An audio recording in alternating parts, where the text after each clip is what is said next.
مثلاً کچھ روپیہ ملے، کوئی زمین ہاتھ آ جائے، کوئی عہدہ مل جائے، کچھ نیک نامی اور شہرت ہو جائے، کچھ لوگ واہ واہ کریں، یا کچھ لذت یا خوشی حاصل ہو جائے، کچھ خواہشات کی تسکین ہو، کچھ نفس کو مزہ آ جائے۔ اور بدی وہ ہے جس سے کوئی برا نتیجہ اس زندگی میں ظاہر ہو یا ظاہر ہونے کا خوف ہو، مثلاً جان و مال کا نقصان، صحت کی خرابی، بدنامی، حکومت کی سزا، کسی قسم کی تکلیف یا رنج یا بدمزگی۔ اس کے مقابلے میں دوسرے شخص کے نزدیک نیکی وہ ہے جس سے خدا خوش ہو، اور بدی وہ ہے جس سے خدا ناراض ہو۔ نیکی اگر دنیا میں اس کو کسی قسم کا فائدہ نہ پہنچائے بلکہ الٹا نقصان ہی نقصان دے، تب بھی وہ اس کو نیکی ہی سمجھتا ہے، اور یقین رکھتا ہے کہ آخر کار خدا اس کو ہمیشہ باقی رہنے والا فائدہ عطا کرے گا۔ اور بدی سے خواہ یہاں کسی قسم کا نقصان نہ پہنچے، نہ نقصان کا خوف ہو، بلکہ سراسر فائدہ ہی فائدہ نظر آئے، پھر بھی وہ اس کو بدی ہی سمجھتا ہے، اور یقین رکھتا ہے کہ اگر میں دنیا کی اس مختصر زندگی میں سزا سے بچ گیا اور چند روز مزے لوٹتا رہا، تب بھی آخر کار خدا کے عذاب سے نہ بچوں گا۔ یہ دو مختلف خیالات ہیں جن کے اثر سے انسان دو مختلف طریقے اختیار کرتا ہے۔ جو شخص آخرت پر یقین نہیں رکھتا، اس کے لیے قطعی ناممکن ہے کہ وہ ایک قدم بھی اسلام کے طریقے پر چل سکے۔ اسلام کہتا ہے کہ خدا کی راہ میں غریبوں کو زکوٰۃ دو۔ وہ جواب دیتا ہے کہ زکوٰۃ سے میری دولت گھٹ جائے گی، میں تو اپنے مال پر الٹا سود لوں گا، اور سود کی ڈگری میں غریبوں کے گھر کا تنکا تک کرک کر ڈالوں گا۔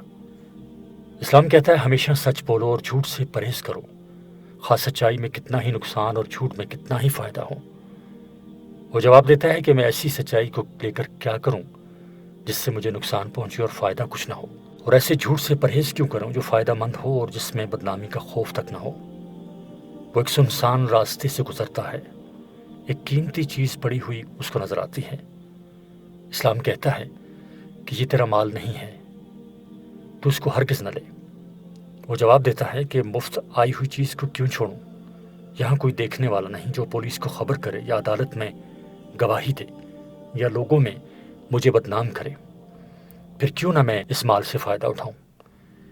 ایک شخص پوشیدہ طور پر اس کے پاس کوئی امانت رکھواتا ہے اور مر جاتا ہے، اسلام کہتا ہے کہ امانت میں خیانت نہ کر، اس کا مال اس کے بچوں کو پہنچا دے۔ وہ کہتا ہے کیوں؟ کوئی شہادت اس بات کی نہیں کہ مرنے والے کا مال میرے پاس ہے، خود اس کے بال بچوں کو اس کی خبر تک نہیں۔ جب میں آسانی کے ساتھ اس کو کھا سکتا ہوں اور کسی دعوے یا کسی بدنامی کا خوف بھی نہیں، تو کیوں نہ اسے کھا جاؤں۔ غرض یہ ہے کہ زندگی کے راستے میں ہر قدم پر اسلام اس کو ایک طریقے پر چلنے کی ہدایت کرے گا، اور وہ اس کے بالکل خلاف دوسرا طریقہ اختیار کرے گا، کیونکہ اسلام میں ہر چیز کی قدر و قیمت آخرت کے دائمی نتائج کے لحاظ سے ہے، مگر وہ شخص ہر معاملے میں نظر صرف ان نتائج پر رکھتا ہے جو اس دنیا کی چند روزہ زندگی میں حاصل ہوتے ہیں۔ اب تم سمجھ سکتے ہو کہ آخرت پر ایمان لائے بغیر انسان کیوں مسلمان نہیں ہو سکتا۔ مسلمان تو خیر بڑی چیز ہے، سچ یہ ہے کہ آخرت کا انکار انسان کو انسانیت سے گرا کر حیوانیت سے بھی بدتر درجے میں لے جاتا ہے۔ عقیدہ آخرت کی صداقت۔ عقیدہ آخرت کی ضرورت اور اس کی منفعت تم کو معلوم ہو گئی۔ اب ہم مختصر طور پر تمہیں یہ بتاتے ہیں کہ حضرت محمد صلی اللہ علیہ وآلہ وسلم نے جو عقیدہ آخرت کے متعلق بیان فرمایا ہے، عقل کی روح سے وہی صحیح معلوم ہوتا ہے، اگرچہ اس عقیدے پر ہمارا ایمان صرف رسول خدا کے اعتماد پر ہے، عقل پر اس کا مدار نہیں ہے۔ لیکن جب ہم غور و فکر سے کام لیتے ہیں تو ہم کو آخرت کے متعلق تمام عقیدوں میں سب سے زیادہ یہی عقیدہ مطابق عقل معلوم ہوتا ہے۔ آخرت کے متعلق دنیا میں 3 مختلف عقیدے پائے جاتے ہیں۔ ایک گروہ کہتا ہے کہ انسان مرنے کے بعد فنا ہو جاتا ہے، اس کے بعد کوئی زندگی نہیں۔ یہ دہریوں کا خیال ہے جو سائنسدان ہونے کا دعویٰ کرتے ہیں۔ دوسرا گروہ کہتا ہے کہ انسان اپنے اعمال کا نتیجہ بھگتنے کے لیے بار بار اسی دنیا میں جنم لیتا ہے، اگر اس کے اعمال برے ہیں تو وہ دوسرے جنم میں کوئی جانور مثلاً کتا یا بلی بن کر آئے گا، یا کوئی درخت بن کر پیدا ہوگا، یا کسی بدتر درجے کے انسان کی شکل اختیار کرے گا، اور اگر اچھے اعمال ہیں تو زیادہ اونچے درجے پر پہنچے گا۔ یہ خیال بعض خام مذہبوں میں پایا جاتا ہے۔ تیسرا گروہ قیامت اور حشر اور خدا کی عدالت میں پیشی اور جزا اور سزا پر ایمان رکھتا ہے۔ یہ تمام انبیاء کا متفقہ عقیدہ ہے۔ عزیز طلباء، یہ آڈیو ریکارڈنگ آپ کے لیے ہیومینیٹیرین ڈیولپمنٹ آرگنائزیشن ایبٹ آباد کے زیر اہتمام کی گئی۔ ادارہ 2012 سے اپنی مدد آپ کے تحت صحت، تعلیم اور معاشی خود مختاری کے شعبوں میں بہتری کے لیے کوشاں ہے۔ الحمدللہ صوبہ خیبر پختونخوا کی 11ویں تا ماسٹر سطح کی نصابی کتب اور کورسز کی آڈیو ریکارڈنگ میں کامیابی سے منتقلی کے بعد ادارہ اب علامہ اقبال اوپن یونیورسٹی کے مختلف کورسز کی نصابی کتب کو آڈیو ریکارڈنگ میں منتقل کرنے میں سرگرداں ہے، جس سے نہ صرف علامہ اقبال اوپن یونیورسٹی سے منسلک قومی بلکہ بین الاقوامی سطح کے طلباء بھی استفادہ حاصل کر سکیں گے۔ اس کے علاوہ پبلک سروس کمیشن، CSS اور دیگر غیر نصابی کتب کی آڈیو ریکارڈنگ میں منتقلی کا کام بھی جاری ہے۔ اس تمام تر کاوش کا بنیادی مقصد نابینا طلباء کی اعلیٰ تعلیم تک رسائی کو ممکن بنا کر انہیں ملک و قوم کی ترقی و خوشحالی میں بھرپور کردار ادا کرنے کے قابل بنانا ہے۔ نابینا طلباء کے علاوہ دیگر طلباء بھی ہمارے یوٹیوب چینل HDO ایبٹ آباد پر جا کر اس مفت تعلیمی سہولت سے فائدہ اٹھا سکتے ہیں۔ Humanitarian development organization Abbottabad, email HDOATD@gmail.com، website HDORG.net، phone numbers 03459541 یعنی 0345 9541 838، اور دوسرا نمبر ہے 0312 5741 یعنی 0312 5741 801۔ اب پہلے گروہ کے عقیدے پر غور کرو۔ ان لوگوں کا کہنا ہے کہ مرنے کے بعد کسی کو زندہ ہوتے ہم نے نہیں دیکھا، ہم تو یہی دیکھتے ہیں کہ جو مرتا ہے وہ مٹی میں مل جاتا ہے، لہٰذا مرنے کے بعد کوئی زندگی نہیں۔ اگر غور کرو، کیا یہ کوئی دلیل ہے؟ مرنے کے بعد تم نے کسی کو زندہ ہوتے نہیں دیکھا تو تم زیادہ سے زیادہ یہ کہہ سکتے ہو کہ ہم نہیں جانتے کہ مرنے کے بعد کیا ہوگا۔ اس سے آگے بڑھ کر آپ یہ دعویٰ جو کرتے ہیں کہ ہم جانتے ہیں کہ مرنے کے بعد کچھ نہ ہوگا، اس کا تمہارے پاس کیا ثبوت ہے؟ ایک گنوار نے اگر ہوائی جہاز نہیں دیکھا تو وہ کہہ سکتا ہے کہ مجھے معلوم نہیں کہ ہوائی جہاز کیا ہے، لیکن جب وہ کہے گا کہ میں جانتا ہوں ہوائی جہاز کوئی چیز نہیں ہے تو عقل مند اس کو احمق کہیں گے، اس لیے کہ اس کا کسی چیز کو نہ دیکھنا یہ معنی نہیں رکھتا کہ وہ چیز ہے ہی نہیں۔ ایک آدمی کیا اگر ساری دنیا کے لوگوں نے بھی کسی چیز کو نہ دیکھا ہو تو یہ دعویٰ نہیں کیا جا سکتا کہ وہ نہیں ہے یا نہیں ہو سکتی۔ اس کے بعد دوسرے عقیدے کو لو۔ اس عقیدے کی روح سے ایک شخص جو اس وقت انسان ہے وہ اس لیے انسان ہو گیا کہ جب وہ جانور تھا تو اس نے اچھے عمل کیے تھے، اور ایک جانور جو اس وقت جانور ہے وہ اس لیے جانور ہو گیا کہ انسان کی جون میں اس نے برے عمل کیے تھے۔ دوسرے الفاظ میں یوں کہو کہ انسان اور حیوان اور درخت ہونا سب دراصل پہلے جنم کے اعمال کا نتیجہ ہے۔ اب سوال یہ ہے کہ پہلے کیا چیز تھی؟ اگر کہتے ہو کہ پہلے انسان تھا تو ماننا پڑے گا کہ اس سے پہلے حیوان یا درخت ہو، ورنہ پوچھا جائے گا کہ انسان کا قالب اس کو کس اچھے عمل کے بدلے میں ملا۔ اگر کہتے ہو کہ حیوان تھا یا درخت تھا تو ماننا پڑے گا کہ اس سے پہلے انسان ہو، ورنہ سوال ہوگا کہ درخت یا حیوان کا قالب اس کو کس برے عمل کی سزا میں ملا۔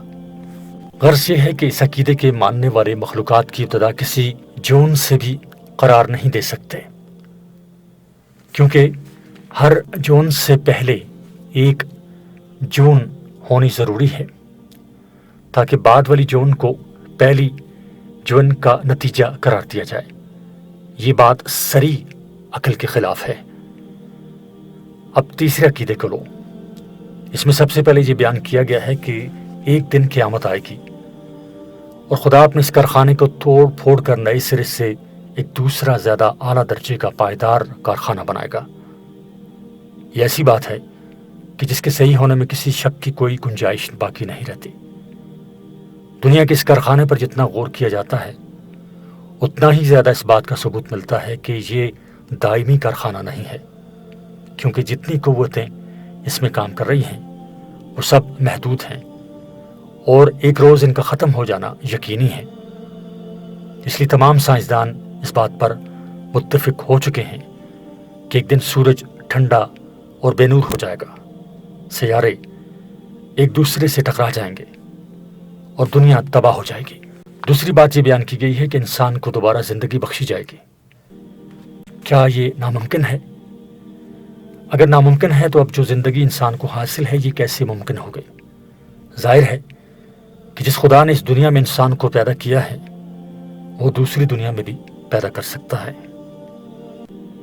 تیسری بات یہ ہے کہ انسان نے اس دنیا کی زندگی میں جتنے عمل کیے ہیں ان سب کا ریکارڈ محفوظ ہے اور وہ حشر کے دن پیش ہوگا۔ یہ ایسی چیز ہے جس کا ثبوت آج ہم کو اس دنیا میں بھی مل رہا ہے۔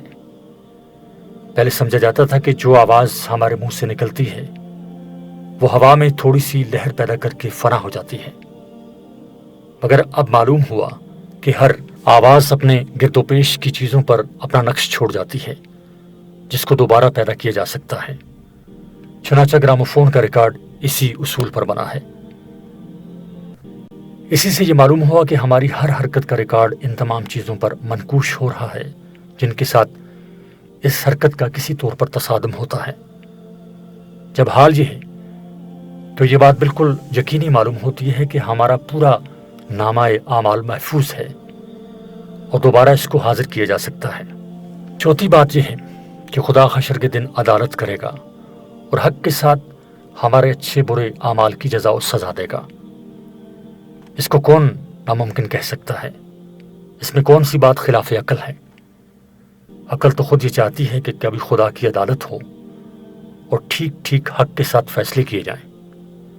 ہم دیکھتے ہیں کہ ایک شخص نیکی کرتا ہے اور اس کا کوئی فائدہ اس کو دنیا میں حاصل نہیں ہوتا۔ ایک شخص بدی کرتا ہے اور اس سے کوئی نقصان اس کو نہیں پہنچتا۔ یہی نہیں بلکہ ہم ہزاروں مثالیں ایسی دیکھتے ہیں کہ ایک شخص نے نیکی کی اور اس سے الٹا نقصان ہوا۔ ایک دوسرے شخص نے بدی کی اور وہ خوب مزے کرتا رہا۔ اس قسم کے واقعات کو دیکھ کر عقل مطالبہ کرتی ہے کہ کہیں نہ کہیں نیک آدمی کو نیکی کا اور شریر آدمی کو شرارت کا پھل ملنا چاہیے۔ آخری چیز جنت اور دوزخ ہے۔ ان کا وجود بھی ناممکن نہیں۔ اگر سورج اور چاند اور مریخ کو خدا بنا سکتا ہے تو آخرت، جنت اور دوزخ نہ بنا سکنے کی کیا وجہ ہے؟ جب وہ عدالت کرے گا اور لوگوں کو جزا و سزا دے گا تو جزا پانے والوں کے لیے کوئی عزت اور لطف و مسرت کا مقام اور سزا پانے والوں کے لیے کوئی ذلت اور رنج اور تکلیف کا مقام بھی ہونا چاہیے۔ ان باتوں پر جب تم غور کرو گے تو تمہاری عقل خود کہہ دے گی کہ انسان کے انجام کے متعلق جتنے عقیدے دنیا میں پائے جاتے ہیں ان میں سب سے زیادہ دل کو لگتا ہوا عقیدہ یہی ہے، اور اس میں کوئی چیز خلاف عقل یا ناممکن نہیں ہے۔ پھر جب ایسی ایک بات محمد صلی اللہ علیہ وآلہ وسلم جیسے نبی نے بیان کی ہے اور اس میں سراسر ہماری بھلائی ہے تو عقل مندی یہ ہے کہ اس پر یقین کیا جائے، نہ یہ کہ خواہ مخواہ بلا کسی دلیل کے شک کیا جائے۔ کلمہ طیبہ، یہ 5 عقیدے ہیں جن پر اسلام کی بنیاد قائم ہے۔ ان 5 عقیدوں کا خلاصہ صرف ایک کلمہ میں آ جاتا ہے، لا الہ الا اللہ محمد الرسول اللہ۔ جب تم لا الہ الا اللہ کہتے ہو تو تمام باطل معبودوں کو چھوڑ کر صرف ایک خدا کی بندگی کا اقرار کرتے ہو، اور جب محمد رسول اللہ کہتے ہو تو اس بات کی تصدیق کرتے ہو کہ حضرت محمد صلی اللہ علیہ وآلہ وسلم خدا کے رسول ہیں۔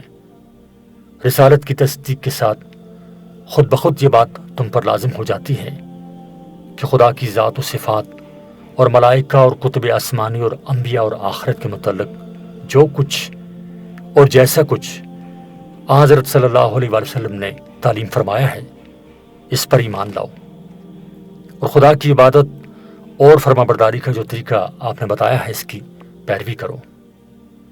میں نے ایمانیات کی تعداد 5 بتائی ہے۔ یہ پانچوں قرآن مجید کی آیت آمن الرسول بما انزل الیہ من ربہ، سورہ البقرہ، یہ آیت جاری آگے، آیت رکوع نمبر 40، اور ومن یکفر باللہ وملائکتہ، یہ بھی آیت جاری ہے، سورہ النساء رکوع نمبر 20 سے ماخوذ ہیں۔ اس میں شک نہیں کہ حدیث میں والقدر خیر و شر کو بھی ایمانیات میں شامل کیا گیا ہے، اور اس طرح بنیادی عقائد 5 کے بجائے 6 قرار پائے ہیں، لیکن در حقیقت ایمان بالقدر ایمان باللہ کا ایک جز ہے، اور قرآن مجید میں اس عقیدے کو اسی حیثیت سے بیان کیا گیا ہے۔ اسی لیے میں نے اس عقیدے کو عقیدہ توحید کی تشریح میں بیان کرنے پر اکتفا کیا۔ بالکل اسی طرح بعض احادیث میں جنت اور دوزخ اور صراط اور میزان کو بھی الگ عقائد کی حیثیت سے بیان فرمایا گیا ہے، مگر در حقیقت یہ سب ایمان بالآخرہ کے اجزاء ہیں۔ عبادات، اور اس عنوان کے تحت جو ذیلی عنوانات ہیں وہ ہیں: عبادت کا مفہوم، نماز، روزہ، زکوٰۃ، حج، حمایت اسلام۔ پچھلے باب میں بتایا گیا ہے کہ حضرت محمد صلی اللہ علیہ وآلہ وسلم نے 5 امور پر ایمان لانے کی تعلیم دی ہے: 1 خدائے وحدہ لا شریک پر، 2 خدا کے فرشتوں پر، 3 خدا کی کتابوں پر اور بالخصوص قرآن مجید پر، 4 خدا کے رسولوں پر اور بالخصوص اس کے آخری رسول حضرت محمد صلی اللہ علیہ وآلہ وسلم پر، اور 5 آخرت کی زندگی پر۔ یہ اسلام کی بنیاد ہے۔ جب تم ان 5 چیزوں پر ایمان لے آئے تو مسلمانوں کو گروہ میں شامل ہو گئے، لیکن ابھی پورے مسلم نہیں ہوئے۔ پورا مسلم انسان اس وقت ہوتا ہے جب وہ ان احکام کی اطاعت کرے جو حضرت صلی اللہ علیہ وآلہ وسلم نے خدا کی طرف سے دیے ہیں، کیونکہ ایمان لانے کے ساتھ ہی اطاعت تم پر لازم ہو جاتی ہے، اور اطاعت ہی کا نام اسلام ہے۔ دیکھو، تم نے اقرار کیا کہ خدا ہی تمہارا خدا ہے، اس کے معنی ہے کہ وہ تمہارا آقا ہے اور تم اس کے غلام ہو، وہ تمہارا فرما روا ہے اور تم اس کے فرما بردار۔ اب اگر اس کو آقا اور فرما روا مان کر تم نے نافرمانی کی تو تم خود اپنے اقرار کے باموجب باغی اور مجرم ہوئے۔ پھر تم نے اقرار کیا کہ قرآن مجید خدا کی کتاب ہے، اس کے معنی یہ ہے کہ قرآن مجید میں جو کچھ ہے تم نے تسلیم کر لیا کہ وہ خدا ہی کا فرمان ہے۔ اب تم پر لازم آ گیا کہ اس کی ہر بات کو مانو اور ہر حکم پر سر چکا دو۔ پھر تم نے یہ بھی اقرار کیا کہ حضرت محمد صلی اللہ علیہ وآلہ وسلم خدا کے رسول ہیں۔ یہ دراصل اس بات کا اقرار ہے کہ حضرت جس چیز کا حکم دیتے ہیں اور جس چیز سے روکتے ہیں وہ خدا کی طرف سے ہے۔ اب اس اقرار کے بعد حضرت صلی اللہ علیہ وآلہ وسلم کی اطاعت تم پر فرض ہو گئی، لہذا تم پورے مسلم اسی وقت ہوگے جب تمہارا عمل تمہارے ایمان کے مطابق ہو، ورنہ جس قدر تمہارے ایمان اور تمہارے عمل میں فرق رہے گا اتنا ہی تمہارا ایمان ناقص رہے گا۔ آؤ اب ہم تمہیں بتائیں کہ حضرت صلی اللہ علیہ وآلہ وسلم نے تم کو خدا کی مرضی کے مطابق زندگی بسر کرنے کا کیا طریقہ سکھایا ہے، کن چیزوں پر عمل کرنے کا حکم دیا اور کن چیزوں سے منع فرمایا ہے۔ اس سلسلے میں سب سے پہلی چیز وہ عبادات ہیں جو تم پر فرض کی گئی ہیں۔